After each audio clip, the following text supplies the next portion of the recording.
बात करते हैं भोपाल में सामने आए ड्रग जिहाद की। लगातार ड्रग जिहाद का मामला तूल पकड़ता हुआ नजर आ रहा है। एक के बाद एक चौंकाने वाले खुलासे हो रहे हैं। अब ड्रग जिहाद मामले में बड़ा अपडेट निकलकर सामने आ रहा है।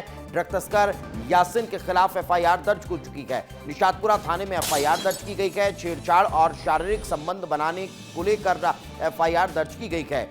16 जनवरी को यह एफआईआर दर्ज हुई थी। युवती के मंगेतर को यासिन ने जेल भिजवा दिया था। झूठे मामले में फंसवाकर जेल भिजवाने का मामला सामने आया था। मंगेतर के जेल जाने के बाद युवती से यासिन की गुजारिश कहीं ना कहीं नजर भी आई थी, लेकिन अब यह पूरा मामला और तूल पकड़ता हुआ नजर आ रहा है और अब यासिन को और ज्यादा मामलों में कड़ी सजा दिलाने की कोशिशें तेज हो चुकी है। तो भोपाल ड्रग तस्कर मामले में यासिन अहमद के खिलाफ निशातपुरा थाने में छेड़छाड़ और जबरन शारीरिक संबंध बनाने के मामले को लेकर एफआईआर दर्ज हो चुकी है। अब इस पूरे मसले को लेकर भी यासिन से पूछताछ तेज होती नजर आएगी। और इस वक्त हमारी सहयोगी रंजना दुबे हमारे साथ जुड़ चुकी हैं, उन्हीं से बातचीत करते हैं। रंजना, एक के बाद एक परत दर परत अब इस पूरे ड्रग मामले को लेकर खुलासे होते हुए नजर आ रहे हैं। फिलहाल और क्या ताजा जानकारी?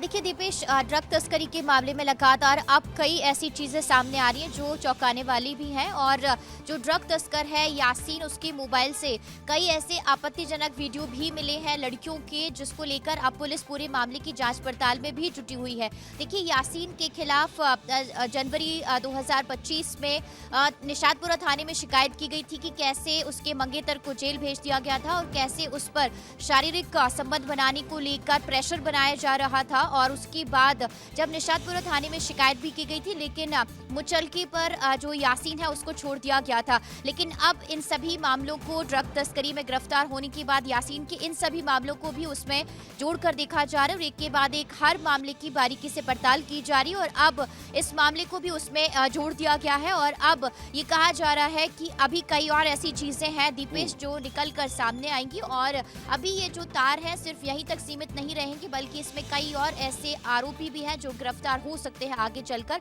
लेकिन अब इसमें कई और जो लड़कियां हैं वो हो सकता है सामने भी आए शिकायत कराने को लेकर। लेकिन ये मामला पहले से दर्ज था, इसीलिए अब ये फिर से क्लब 90 से जुड़ता हुआ नजर आ रहा है। रंजना, तो क्या अब एक बार फिर क्लब 90 को लेकर जांच पड़ताल तेज होती हुई नजर आने वाली है? उसके मालिक को तो गिरफ्तार किया ही जा चुका है, लेकिन क्या उसमें और भी कोई लोग इन्वॉल्व थे? उन तक भी अब टीम पहुंच सकती है?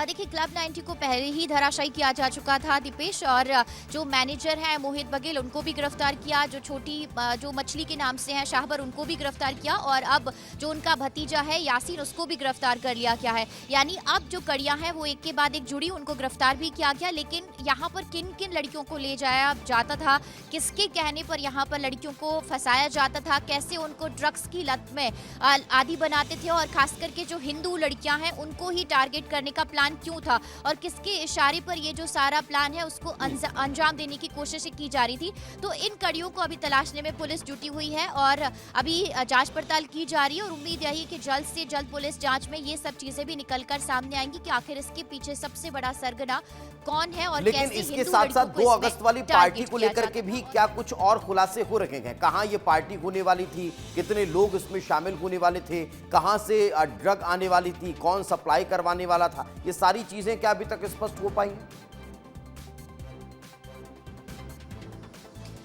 ड्रग कहाँ से सप्लाई हो रहा था फिलहाल ये स्पष्ट नहीं है दीपेश, लेकिन ड्रग कहाँ से सप्लाई हो रहा था और ड्रग सप्लायर्स के पीछे जो बड़ा चेहरा है वो कौन था, इसको लेकर अभी पुलिस जांच पड़ताल की जा रही है। हालांकि पार्टी को लेकर जो पूरी रूपरेखा है वो तैयार कर ली गई थी, लेकिन उससे पहले ही ये जब गिरफ्तार हुए हैं, क्योंकि इस पार्टी के बहाने ही बड़े स्तर पर जो लड़कियां हैं उनको फंसाने की कोशिश थी और इसमें सबसे बड़ी संख्या में जो हिंदू लड़कियां हैं उनको ही टारगेट किया जाना था। लेकिन अब देखिए, जैसे एक लड़की की एफआईआर जो उसने निशातपुरा थाने में की थी, अब वो मामला भी इस यासीन के मामले से जुड़ गया है। तो ऐसे में कई और धाराएं इसमें जुड़ेंगी और अब जो कड़ी से कड़ी सजा को लेकर जो प्रावधान है वो यहाँ पर किया जा सकता है। देखने को मिलता हुआ नजर आने वाला है। अब आने वाला वक्त बताएगा कि कैसे अब ये पूरा अब खुलासा जो है वो होता है, कैसे ये नेटवर्क अब और ध्वस्त होता हुआ दिखाई देता है। फिलहाल बहुत बहुत शुक्रिया।